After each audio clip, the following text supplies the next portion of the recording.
Hey, bendiciones en Cristo Jesús y en Santa María Siempre Virgen. Les habla Rodrigo Andrés Calvo, apologeta católico, miembro de la comunidad Juan 23. Bueno, hoy quiero venir a ustedes con un análisis de un video que un hermano evangélico puso en las redes. Ayer me encontraba en Bogotá, hoy estoy en otro sitio tomándome un descanso, y cuando estaba en Bogotá, alguien me escribió diciéndome pues que había encontrado algo del hermano evangélico Efraín Valdés sobre que María no era madre de Dios, y estaba muy alerta por esta situación. Me dijo, ¿usted lo puede analizar? Y yo le dije, claro que sí, dame el link. Miré y me aterré de la cantidad de errores de interpretación tan tremendos, y esos son errores que surgen prácticamente o precisamente por lo que se conoce como la libre interpretación de la Biblia. Hoy vamos a refutar ese video, vamos a demostrar sus gravísimos errores de interpretación, ¿sí? y errores de conocimiento, ¿no? Entre muchas cosas que dice, es que el ser humano tiene dos naturalezas. Eso no es cierto.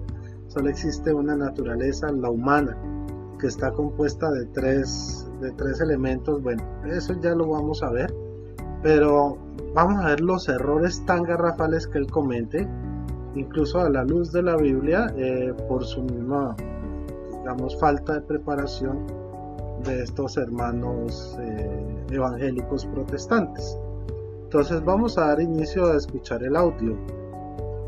Bueno. El día de hoy vamos a hablar acerca del tema de María, la Madre de Dios, como dirían los católicos. Iniciaremos hablando del término Theotokos, que traducido es la que dio a luz a Dios. ¿Cuál de los apóstoles se refirió a María como Theotokos? El título de Theotokos comenzó a utilizarse siglos después de Cristo. Ni Jesús ni sus apóstoles se refirieron a María como la Madre de Dios. Bueno, a ver, hablemos de una cosa. O sea, el término Theotokos efectivamente no viene de la Biblia, es un término teológico, igual que lo es Trinidad, igual que lo es unicidad, y eso es lo que no nos dice nuestro amigo.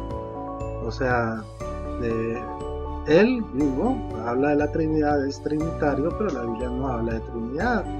Ni los apóstoles ni Jesús dijeron que Dios fuera una Trinidad, ni que fuera una unicidad.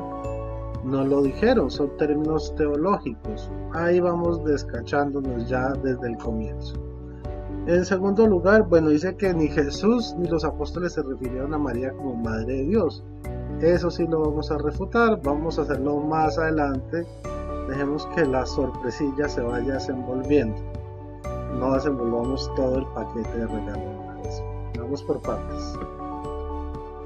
La Iglesia Católica afirma ser la iglesia que Cristo fundó, pero enseña doctrinas que Cristo nunca enseñó, y esta es una muestra de este dicho.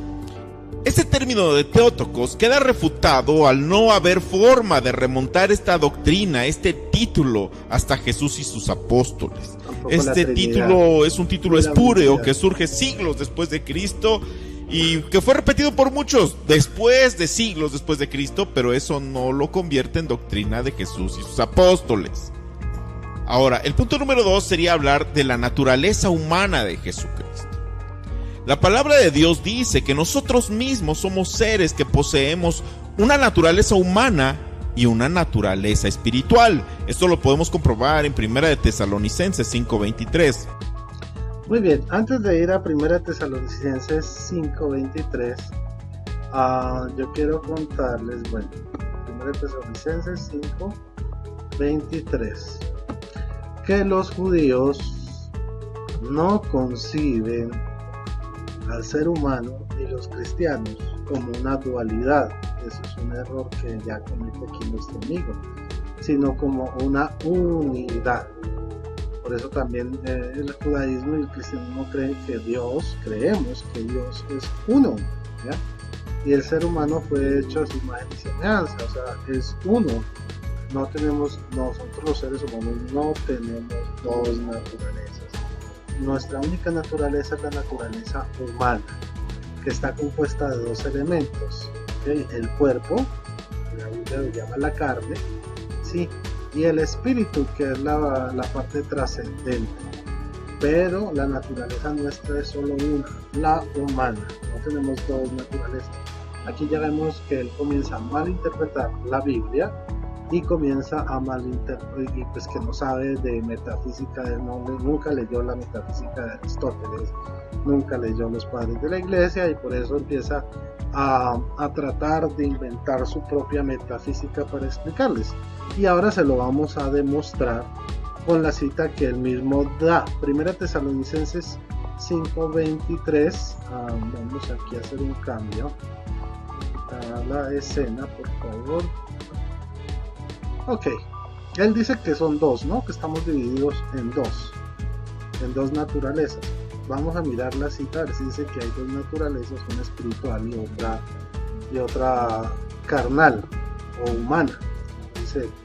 Dice que el Dios de la paz les ayude a vivir como corresponde a auténticos creyentes, que todo su ser, o sea, un solo ser, todo su ser, que está compuesto de ¿qué? De espíritu, alma y cuerpo, se convierte sin falta alguna se conserve sin falta alguna para la venida de nuestro Señor Jesucristo. Entonces vemos como aquí hay tres elementos. O sea, la naturaleza humana no está compuesta de dos, como lo acabo de afirmar y como ustedes acabaron de escuchar, sino de tres: espíritu, alma y cuerpo. Tres elementos. Vamos a poner la Reina Valera para que después me digan que es que las otras Biblias están alteradas. Reina Valera 1960. Espíritu, mire, y todo vuestro ser, y acá nos dice que es espíritu, alma y cuerpo. La misma Biblia protestante refuta a nuestro amigo Efraín. Vamos a hacer el cambio, un momento, aquí otra vez para la cámara, y vamos a repetir la jugada, aquí un poquito atrás. Yo creo que ahí. Esa espiritual. Esto lo podemos comprobar en Primera de Tesalonicenses 5, que poseemos una naturaleza humana y una naturaleza espiritual. Esto lo podemos comprobar en Primera de Tesalonicenses 5:23. No es que seamos dos personas distintas, sino que tenemos naturalezas diferentes, una naturaleza carnal y una naturaleza espiritual. Como ustedes pueden ver, y el texto que él citó no habla por ningún lado de dos naturalezas, ¿no? Habla de un solo ser, o sea, una sola naturaleza, que está compuesto de tres elementos: espíritu, alma y cuerpo. Y él dice que hay dos. Parece que leyó mal, o quién sabe qué Biblia estará leyendo. Ahora, para los que más, claro, la pregunta obligatoria que ven en este punto: ¿cuál es la diferencia entre alma y espíritu en términos bíblicos y en términos teológicos? Bueno, y el cuerpo. El cuerpo es esta carne, el cuerpo físico, ¿no? El que va a la tumba, el Sheol. El alma o ánima es digamos, la fuerza vital del cuerpo, o sea, el que permite que esté vivo, ¿ya? El que permite que viva. Los animales tienen alma, ¿ok? Entonces, es la fuerza vital del cuerpo, es el alma. Y el espíritu es la parte trascendente del ser humano, la parte que va a la eternidad, la parte inmortal nuestra.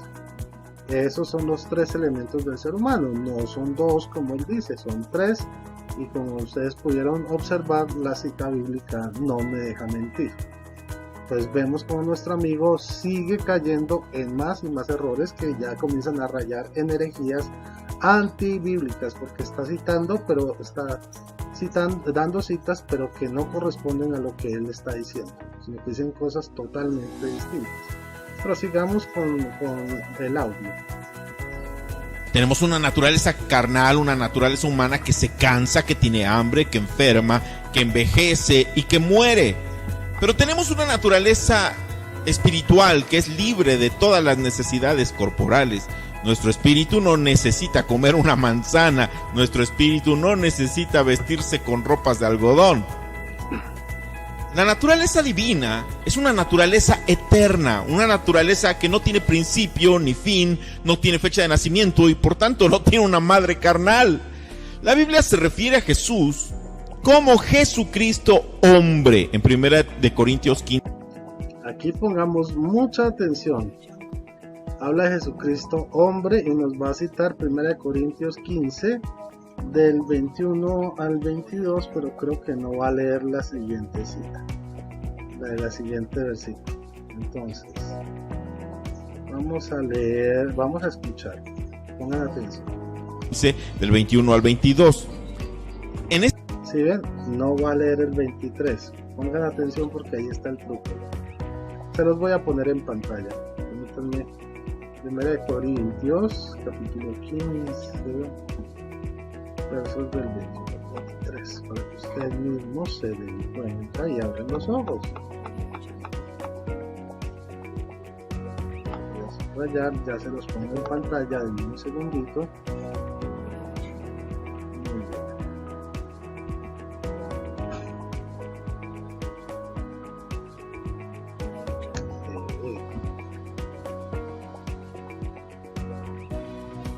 Muy bien. Entonces, quiero que vayan leyendo. Ok. Vamos a ponerlo. Este pasaje se menciona de manera literal la naturaleza humana de Jesucristo. Una naturaleza que tuvo fecha de nacimiento, que tuvo fecha de sepultura y de resurrección. Cuando estemos en un debate sobre el tema de que María es madre de Dios, como afirman los católicos, debemos plantear la siguiente pregunta. ¿El Dios de Israel es un ser mortal? ¿El hombre tiene poder de matar a Dios? Esa tal vez fue la mentalidad de Satanás. Al hacer guerra contra Dios, tal vez pensó que podía matarle. Pero nuestro Dios, de acuerdo a la Escritura, es un ser sin principio ni fin. Es un Dios inmortal. Recordemos que la Escritura menciona que Dios es espíritu en Juan 4:24 y como ser espiritual no puede tener una muerte carnal. Lo que murió de Jesucristo hombre fue su naturaleza humana. Bueno, eso ya vamos a refutarlo. Parece que es que más adelante vuelve y repite lo mismo, pero ok, aquí vemos que, claro, leamos con atención, porque lo mismo que por un hombre vino la muerte, también por un hombre ha venido la resurrección de los muertos. Y como por su unión con Adán todos los hombres mueren, así también por su unión con Cristo todos los hombres retornarán a la vida. Ok, entonces esta parte que no la leyó nos habla de que Jesucristo es un hombre distinto a Adán. Y nos van a decir algo el 23, pero cada uno según su rango. Primero fruto Cristo, su primero fruto Cristo, luego el día de su gloriosa manifestación los que pertenezcan a Cristo. Entonces Jesucristo no es un mero hombre, sino que es su gloriosa manifestación. Vamos a refutar esto muy claramente. Vamos a utilizar, si les parece, Colosenses 2:9. Miren, quiero que lo vamos a leer con mucha calma y mucho espacio, porque obviamente cuando habla de Jesucristo hombre no quiere decir Jesucristo, o sea, no vas a encontrar ninguna parte donde diga Jesucristo Dios hombre o semidios o no. Jesucristo hombre, ¿ok? Entonces, ¿pero por qué? Vamos a mirar aquí. Colosenses 2:9. Porque es en Cristo hecho hombre, en Cristo hecho hombre, en quien habita la plenitud de la divinidad. Aquí se refuta lo que acaba de decir nuestro amigo en Respuestas Evangélicas. ¿Por qué? Porque él está diciendo que Cristo ya no es Dios, sino simplemente un hombre. Pero la Biblia nos dice, ojo, que en Cristo hecho hombre es en quien habita la plenitud de ¿qué? De la divinidad. O sea, que en Cristo habitan perfectamente, ahí sí, Jesucristo tiene las dos naturalezas, 100% hombre y 100% Dios. ¿Ok? Él hizo de dos naturalezas distintas una sola, 100% hombre y 100% Dios. Y ahora vamos a ver por qué, pero sigamos aquí con el audio. Misma naturaleza humana que se gestó en el vientre de María. Sin lugar a equivocarnos, podemos afirmar que María fue madre carnal de Jesucristo hombre, pero no puede ser de ninguna manera la madre de la naturaleza divina de Dios.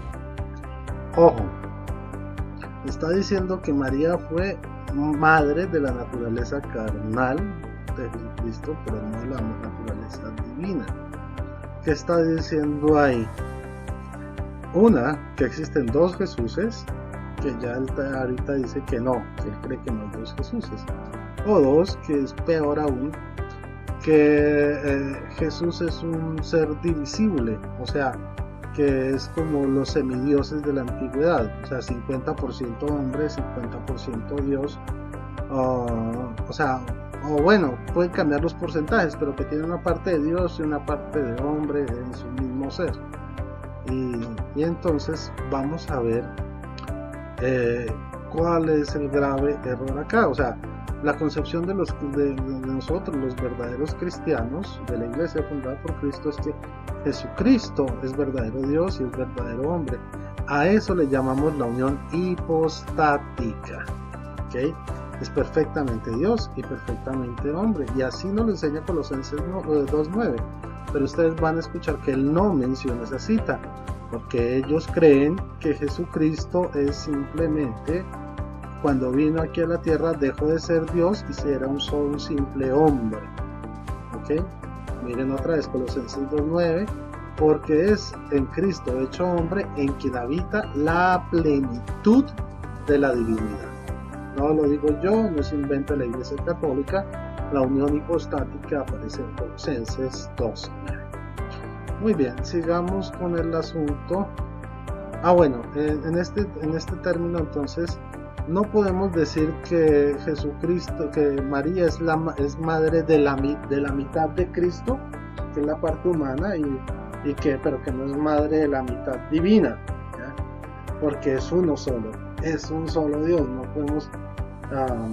Esto me recuerda a un chiste.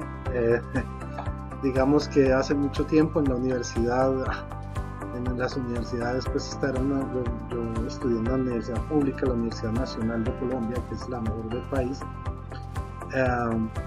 pero había gente con muchas creencias raras, y los primeros meses pues de primíparos nos decían, las niñas hablaban mucho, decían, ve, y tú de qué signo zodiacal eres, y bla bla bla, y entonces yo, por seguirles la corriente, un día les dije, bueno, yo soy Sagitario, porque de la cintura para arriba soy todo un hombre y de la cintura para abajo soy todo un animal.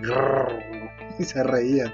Más o menos esta es la concepción protestante. Entonces, de la cintura para arriba es Dios y de la cintura para abajo es hombre. Es una concepción absurda. Entonces dicen, no, es que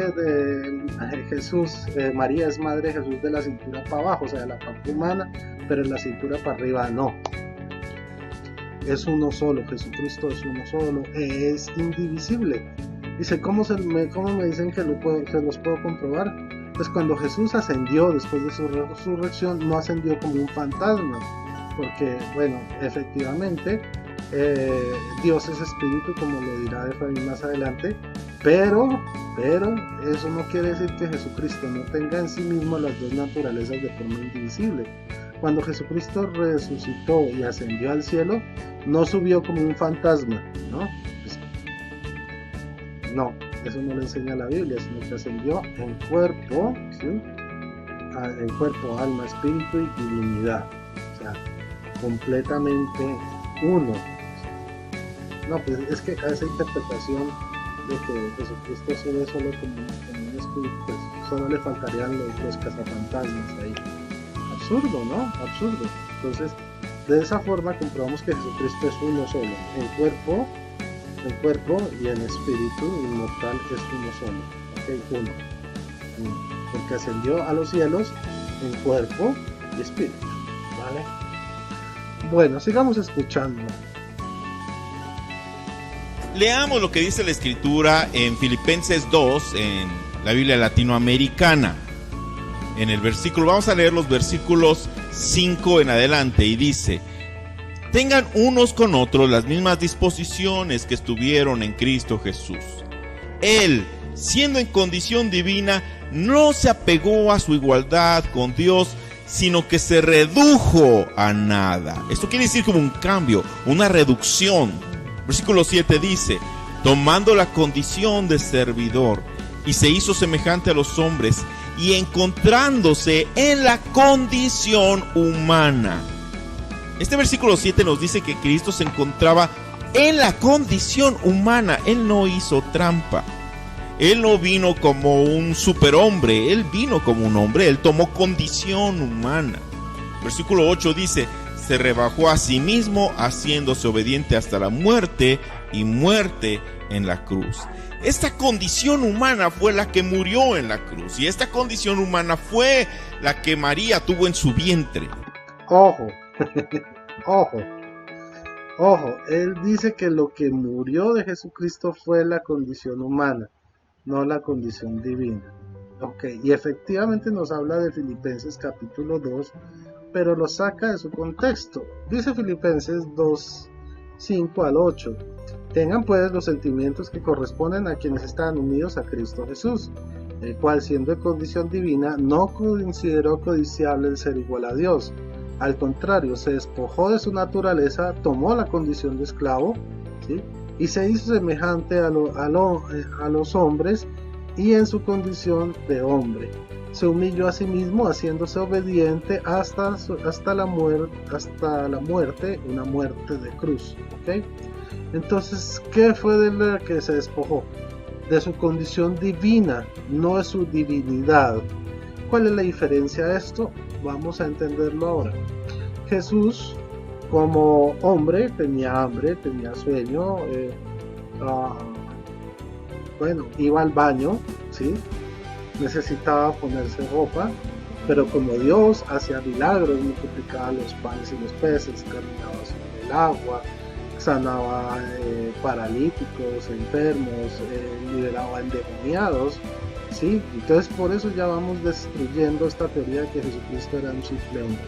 Ahora, si miramos Juan capítulo 17, versículo 5, dice Jesús al Padre: ahora pues, Padre, glorifícame con aquella gloria que ya compartía contigo antes de que el mundo existiera. ¿Ok? Entonces, ¿qué está diciéndole Jesús? Que le devuelva su gloria, aquella a la que él se despojó, en fin, lo que nos señala Filipenses 2.5, o sea, de su condición divina, de la gloria, pero no se desprendió de su naturaleza divina, ¿no?, sino de la condición de gloria, la condición divina, no la naturaleza. Ojo, una cosa es la naturaleza y otra es la condición. Él no puede separarse de su condición porque es su esencia. ¿Okay? Su esencia es divina y no se puede separar de su condición humana. Es uno solo, de su naturaleza humana. Pero sí se puede separar de su condición divina, que es la que recibe la gloria. Él se abajó, se humilló a sí mismo hasta la muerte de cruz en cuanto a su gloria. ¿Vale? Entonces, como vemos en Juan 17 dice: ahora pues, Padre, glorifícame con aquella gloria que ya compartía contigo antes de que el mundo existiera. Entonces era esa gloria compartida la que él se despojó. En Juan 17, 24 dice: Padre, yo deseo que todos estos que tú me has dado puedan estar conmigo donde esté yo, para que contemplen la gloria que me has dado, porque tú me amaste antes de la creación del mundo. Entonces vemos como dicen: para que contemplen la gloria que tú me has dado. ¿Ok? Es eso lo que se quitó Jesucristo encima, no su condición divina, o sea, quitó su condición divina, pero no su naturaleza divina. Ahora, otro error del que asume él es que él dice que el que murió fue la parte humana, no la parte divina, porque a Dios no se lo pueden matar. Este es otro gran error. ¿Por qué? Porque, en primer lugar, vamos a empezar por contarles que la Biblia dice que un hombre, no puede morir por los pecados de otro hombre. ¿Ok? Entonces, si Jesús no era verdadero Dios y verdadero hombre al estar aquí en la tierra, su muerte fue en vano. Y lo vamos a leer con Biblia. ¿Ok? Bueno, dice así. Deuteronomio 24:16. Los padres no morirán por culpa de los hijos, ni los hijos por culpa de los padres. Cada cual morirá por su propio pecado. Entonces, vemos que un ser humano no puede pagar por los pecados de otro. Pero sigamos con las citas bíblicas. Dice Deuteronomio 24, 16, dice Ezequiel 18, de versículos 14 al 20. Dice: pero si un hombre engendra un hijo que ve todos los pecados cometidos por su padre, los ve pero no los imita, no participa en las comidas sagradas en las montañas, ni levanta sus ojos a los ídolos de la casa de Israel, no deshonra a la mujer de su prójimo, no oprime a nadie, no retiene la prenda, ni saca las cosas por la fuerza, da su pan al hambriento, viste al desnudo, y aparta su mano de la injusticia, no presta con usura, ni cobra intereses, cumple mis leyes y camina según mis preceptos, ese hijo no morirá por la culpa de sus padres, sino que vivirá. Pero su padre, que oprimió y sacó las cosas por la fuerza, y no hizo el bien en medio de su pueblo, él sí morirá por causa de sus culpas. Ustedes preguntarán, ¿por qué el hijo no carga con las culpas del padre? Porque el hijo practicó el derecho y la justicia y observó todos mis preceptos y los puso en práctica. Por eso vivirá. La persona, ojo, que esta es la parte más clara, la del versículo 20. La persona que peca, esa morirá. El hijo no cargará con las culpas del padre, ni el padre cargará con las culpas del hijo. Sobre el justo recaerá su justicia, y sobre el malvado su maldad. ¿Qué quiere decir esto? Que si Jesucristo fue un simple hombre, si no fue Dios, como lo afirma nuestro amigo Efraín Valdés, su muerte fue en vano. Porque un hombre común y corriente no puede morir por los pecados de otro hombre. ¿Okay? Salmos 49, versículos 8 y 9 dice: no, nadie puede rescatarse a sí mismo ni pagar a Dios el precio de su liberación.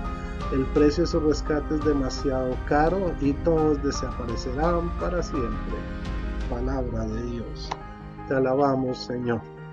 Entonces, según eso, entonces si lo que murió fue la mitad humana de Jesús, de este semidios evangélico llamado Jesús, entonces no sirvió de nada su sacrificio. Ahora, él dice que la parte divina de Jesús no puede morir. Bueno, para eso también les tenemos respuesta bíblica. Aquí se le tiene todo lo que usted necesita para su formación bíblica espiritual. Vamos a ver. Un segundo.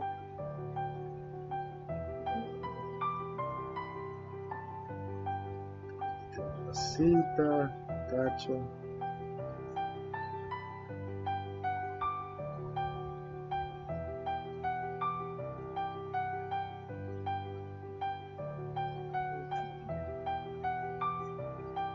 Ok, entonces miren, aquí tenemos primero vamos a empezar con la cita de Romanos 6:4. Dice: fuimos pues con él sepultados por el bautismo en la muerte, a fin de que, al igual que Cristo fue resucitado entre los muertos por medio de la gloria del Padre, ojo, vuelvo y repito esa parte, al igual que Cristo fue resucitado, o sea, él no resucitó a sí mismo, porque Efraín Valdés dice que a Dios no se le puede matar. Si Jesucristo como Dios no podía morir, entonces él mismo por su voluntad hubiera podido resucitar, simplemente hubiera dicho: cuerpo, levántate, resucita, pero no fue así. Romanos 6:4 dice: Cristo fue resucitado entre los muertos por medio de la gloria del Padre. O sea que fue el Padre el que resucitó a Cristo y no fue él mismo el que se resucitó. ¿Ok? Así también nosotros vivamos una vida nueva. Bueno, y ahora vamos a Gálatas 1:1. Tomen nota, ¿no? Gálatas capítulo 1, versículo 1 dice: Pablo, el apóstol, no de parte de los hombres, ni por mediación de hombre alguno, sino por Cristo y Dios Padre, ¿sí? Por medio de Jesucristo y Dios Padre que le resucitó entre los muertos, perdón. Entonces, ¿qué nos está diciendo? Está dando un saludo de parte de Jesucristo y de Dios Padre, que él fue el que resucitó a Jesucristo de entre los muertos. Entonces aquí vemos otro grave error de la teología evangélica protestante, que es el creer que Jesucristo no podía morir y que él en la cruz, o sea, después de que murió su 50% de hombre, él mismo llegó ahí, como Dios dijo: ahora cuerpo, levántate. No, fue el mismo Padre el que lo resucitó, no fue Jesucristo el que se levantó de entre los muertos por sí mismo. Ok, ¿qué otra cosa hay por aquí? Bueno, vamos aquí, que esto está muy bueno. Vamos a seguir escuchando. No la condición divina del eterno verbo de Dios, sin principio ni fin, ni fecha de nacimiento. La Biblia nos dice en 1 Corintios 15, del 21 al 22, porque por cuanto la muerte entró por un hombre, también por un hombre la resurrección de los muertos. Porque así como en Adán todos mueren, también en Cristo todos serán vivificados. La muerte entró por un hombre, y por un hombre debería de entrar la resurrección de los muertos. Jesucristo vino en condición humana, vino como hombre. Ojo, miren cómo él vuelve y niega, vuelve a la cita y dice: Jesucristo vino como hombre, solamente como hombre. Pero recuerden Colosenses 2:9, porque es en Cristo, hecho hombre, en quien habita la plenitud de la divinidad. Entonces aquí no están diciendo que Jesucristo sea otro, dice: es en Jesucristo, hombre, en quien habita la plenitud de la divinidad. Esta parte él no la conoce, no la entiende, y de verdad, como les digo, si él cree que Jesucristo vino solo como hombre, pues su muerte fue inútil, porque un hombre no puede pagar por los pecados de otro hombre. Muy bien, entonces el Jesucristo evangélico no tiene poder y su sacrificio fue en vano. En cambio, el Jesucristo católico, que es en el cual habita la plenitud de la divinidad, sí hizo un sacrificio correcto, fue levantado por el Padre de entre los muertos, porque él no se resucitó a sí mismo. No es que haya muerto el 50% del hombre y que el Cristo Dios dijo: resucítate cuerpo, no, sino que fue el Padre el que lo resucitó en cuerpo y divinidad por medio de su gloria, ¿sí?, a Jesucristo, para que este sacrificio de Dios y hombre verdadero, Jesucristo, fueran pagados todos nuestros pecados. ¿Ok? Solo la muerte de Dios podía pagar todos nuestros pecados, no la de un hombre. Recuerden, claro, Jesucristo hombre, por él entra la vida, ¿sí? Pero en Colosenses 2:9 nos dice que este Cristo hecho hombre es en quien habita la plenitud de la divinidad. Le faltó esta partecita, esto casi nada. Bueno, sigamos.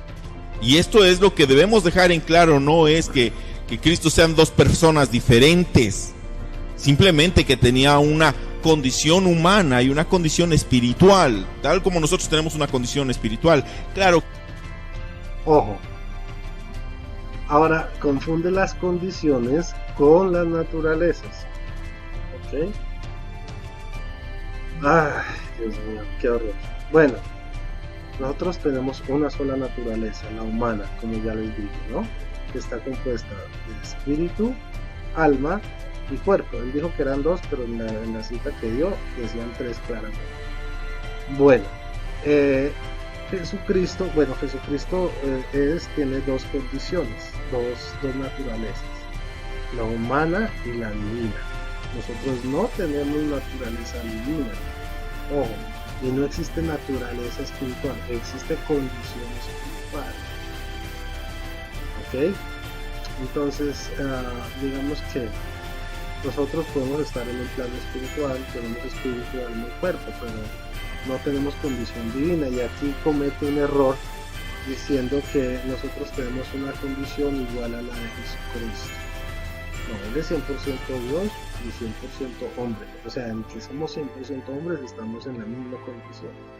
Él es 100% ser humano como nosotros, pero él es 100% Dios a la vez, nosotros no somos 100% Dios, solamente seres humanos, compuestos de 3 elementos, ¿ok? Vamos a repetir, volvemos un tricito. Dos personas diferentes, simplemente que tenía una condición humana y una condición espiritual, tal como nosotros tenemos una condición espiritual. Claro que el espíritu del Verbo de Dios es un espíritu eterno, sin principio ni fin, ni fecha de nacimiento. Lo que murió en el Calvario fue la naturaleza humana, misma naturaleza que estuvo en el vientre de María. Bueno, vayamos al siguiente punto. Los católicos... Ojo, entonces dice que lo que estuvo en el vientre de María fue la condición humana, pero no la divina. Bueno, ya hablamos de que no son condiciones. Él vuelve a confundir condición con naturaleza. Lo que estuvo en el vientre de María fue la condición humana y la condición divina de María. Pero eso ya lo vamos a refutar a continuación. Para defender el que María es madre de Dios, utilizan la cita de Lucas 1:42. En esta cita es cierto que al ser llena del Espíritu Santo, Elizabeth se refiere a María como la madre de mi Señor. Aquí lo que hacen muchos católicos es usar una falacia de ambigüedad para afirmar que la palabra usada en Lucas 1:42 es una palabra para referirse a Dios, haciendo a un lado el que esta palabra era usada para referirse a cualquier persona que tuviera un sirviente. Si tenía un sirviente, era un señor, como lo podemos ver en el mismo libro de Lucas, en el capítulo 16, versículo 5, Lucas 16:5, donde esta misma palabra es usada para referirse a un señor que estaba elogiando a un mal siervo. Ojo, ¿dónde está la falacia en este argumento de nuestro amigo Respuestas Evangélicas? Vamos a poner en pantalla, vamos a volver al escritorio, ¿ok? Les voy a mostrar. Bueno, primero que todo la cita de 1.42 y 1.43. Estoy utilizando la Reina Valera 1960 con números Strong. Dice, ¿por qué se me concede esto a mí, que la madre de mi Señor, ok, mi Señor, Kyrios, Señor, ok? Él dice que esto puede ser cualquier señor, que porque esto se utiliza en otro pasaje. Ya, vamos a mirar. Ok, entonces, que eso se puede utilizar para cualquier señor. Entonces que Elizabeth o Isabel, cuando estaba con Jesús, está diciendo que Jesús es su señor hombre, pero bueno, él mismo se hace un enredo para decir que Elizabeth o Isabel no estaba reconociendo a Jesucristo como Dios, sino como que ella era una simple sierva de este señor humano. Entonces aquí estoy utilizando la Reina Valera con números Strong, ¿sí? Y esta es la palabra del Señor. Kyrios o Kyrios, se lee Kyrios, ¿sí? Y aquí está el diccionario multiléxico, ¿sí? Que nos habla de lo que es el griego como tal, el griego koiné de la Biblia. Kyrios es la palabra G, o sea, G de griego 2962. Kyrios dice supremacía, supremo en autoridad como sustantivo, controlador por implicación señor como título de respeto, señor, soberano, ungido, a ser amo, Cristo, Dios, dueño. Imagínense, su propio diccionario Strong, porque este es un diccionario protestante, lo refuta. Él dice que no, que esta palabra Kyrios se refiere a cualquier tipo de señor. No quiere decir que Cristo fuera Dios, ¿sí?, sino que es un señor con una posición de autoridad. Pero miren cómo el diccionario Strong, que es el más utilizado en el mundo protestante, dice que es Dios y lo refuta. ¿Okay? Y bueno, aquí seguimos con otros diccionarios que lo siguen refutando a él. Amo, dueño, señor. Miren, acá dice este diccionario es ya se los voy a mostrar el nombre. Este es el diccionario Tugi, otro diccionario muy avanzado, ¿ya? Y aquí nos habla de aquí nos habla de cuando este señor, este Kyrios, se refiere a Dios, Cristo, Señor, amo y dueño, o sea, divinidad. Ok, y aquí encontramos entonces la cita de Lucas 1.38, Lucas 1.66, 1.32. Entonces vemos cómo aparece el título de Señor en todo el libro de Lucas. Ok, no se refiere a un señor común y corriente. ¿Vale? Muy bien. Ahora, ¿qué otra cosita? Bueno, él dice que solo nos basamos en esto para decir que María es madre de Dios. No, él se equivoca. Vamos a mirar ahora Mateo, porque él va a decir más adelante y lo van a escuchar ustedes. No, dejemos que siga y yo les voy poniendo la cita. Vamos escuchándolo y les voy poniendo la cita para que ustedes se den cuenta de sus graves errores. Esto demuestra que lo que Isabel o Elizabeth le declaraba es que ella estaba declarándose a sí misma al servicio de Jesucristo hombre.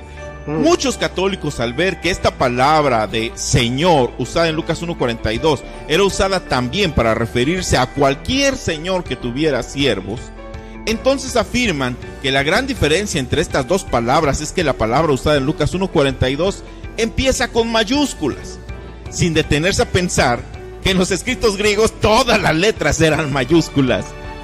Lo que queda refutado el uso de... En este punto, ningún experto católico ha dicho que lo de las letras en mayúsculas o en minúsculas. Esto es una falacia que él inventa para poder engañar a la gente y darle fuerzas a un argumento que evidentemente, como ustedes ven, no tiene ninguna fuerza. ¿Okay? A la luz de los diccionarios, no. ¿Okay?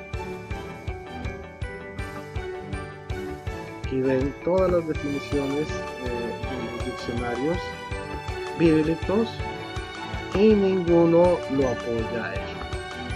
¿Okay? Y habla, otro elemento importante es que Isabel lo reconoce como mi Señor, la madre de mi Señor. ¿Okay?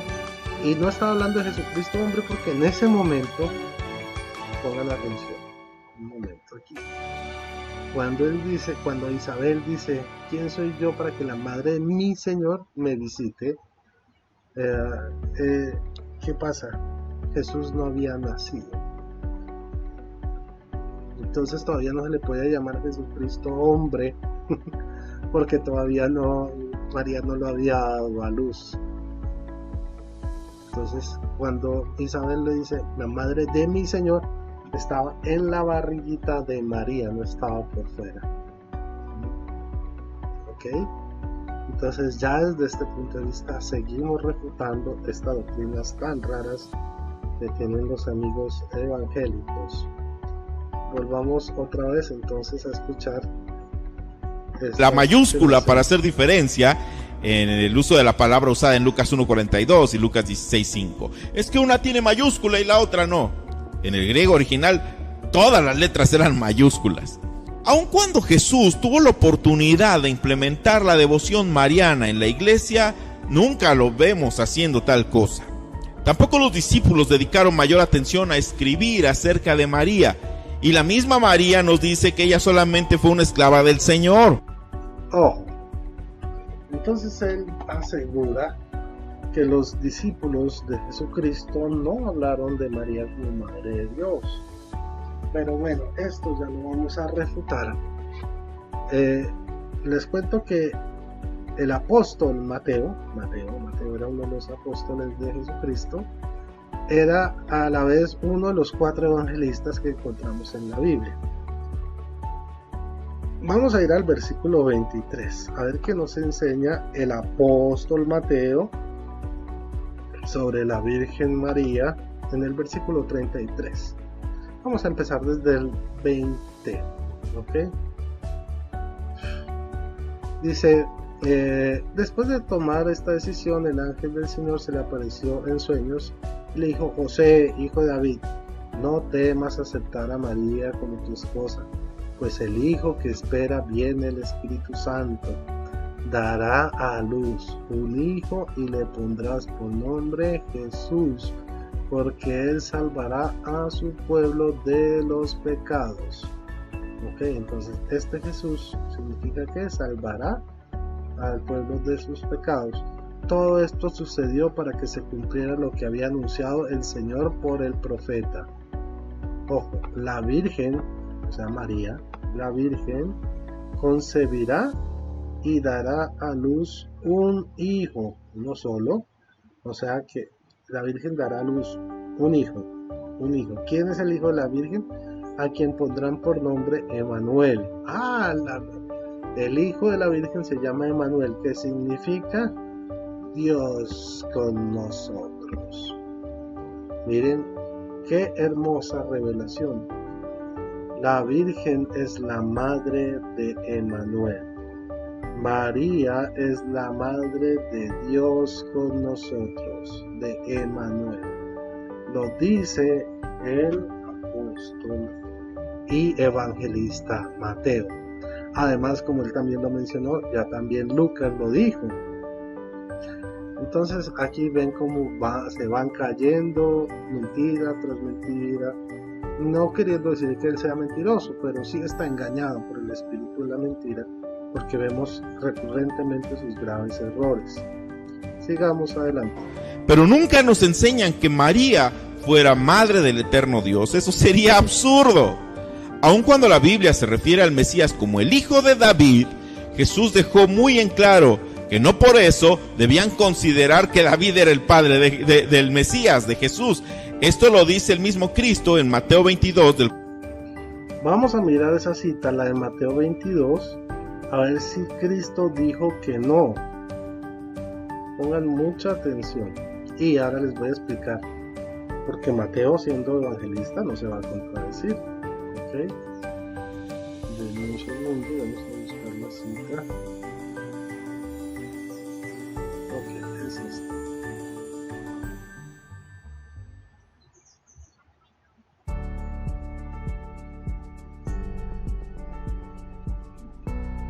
...41 al 46, y lo vamos a leer de la Biblia latinoamericana, y dice así: aprovechando que los fariseos estaban ahí reunidos, Jesús les preguntó: ¿qué piensan ustedes del Mesías? ¿De quién tiene que ser hijo? Contestaron: de David. Jesús entonces añadió: ¿cómo es que David llama al Señor su Señor en un texto inspirado? En un salmo dice: el Señor ha dicho a mi Señor: siéntate a mi derecha hasta que ponga a tus enemigos bajo tus pies. Si David lo llama su Señor, ¿cómo puede ser hijo suyo? Y nadie supo qué contestarle. Desde ese día, nadie se atrevió a hacerle más preguntas. Esto lo bueno, debemos que terminar. Dice la misma Biblia latinoamericana. Pues bien. Ok, entonces, él dice que Jesús les dijo que el Mesías, o sea, él no podía ser hijo de David, sino porque David lo llamó su Señor. Sí, pero le dijo su Señor, no su papá. Ojo, le dijo: tú eres mi hijo, le dijo su Señor, ¿vale? Está hablando de un elemento de autoridad, no de paternidad. aquí viene la primera confusión. Ahora, el mismo Jesús dice que Él es el Hijo del Hombre, ¿ok? Vamos a mirarlo con la Biblia aquí en los Evangelios.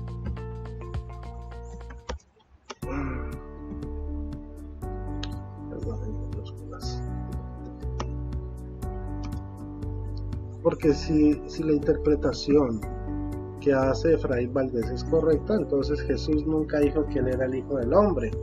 Veamos Mateo, ya que él cita Mateo 8:20. Jesús le dijo: los zorros tienen guarida, los pájaros del cielo nidos, pero el Hijo del Hombre no tiene donde reclinar la cabeza. Se refería al mismo. Mateo 9:6. Pues ahora sabrán que el Hijo del Hombre tiene poder en la tierra para perdonar pecados. Entonces se dirigió al paralítico y le dijo: levántate, toma tu camilla y vete a tu casa.